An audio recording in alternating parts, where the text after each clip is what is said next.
Sanibonani Mzansi, ngiyabonga kakhulu ukuthi uthando nesithembu lukhulile laze lafika la likhona.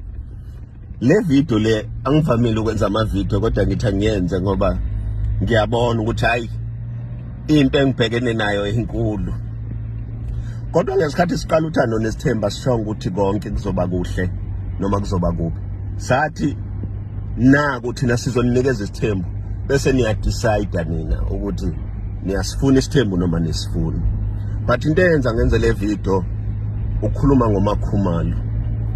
I have never said uMakhumalo lento enishoyo ngaye. Ngithena mina lento ayiphumele ekhaya imhlulela ukuthi ayenze la kaMseleko. Ungeseka lokho. Because nginomuzi omkhulu. Ikona kuphela engikhuluma ngakho. Manje nina senifaka okunye okuningi. Yazi mina noMakhumalo we are right kakhulu and angikwazi ukufaka abanye abantu mangikhuluma ngaye because labo bantu kuyoba sengathi bakhulu kunoMakhumalo. So that will be unfortunate. But I'm simply saying uMakhumalo lento ayiganile emenza bomesisi Mseleko number 3.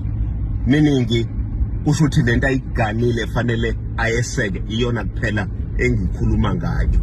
Angikhulumi ngokunye lokhu nina nikhuluma ngakho and kuyangitshela mina ukuthi anikho esithembweni because kube benisisithembweni benizo understand ukuthi Umseleko ukukhuluma ngesithembu.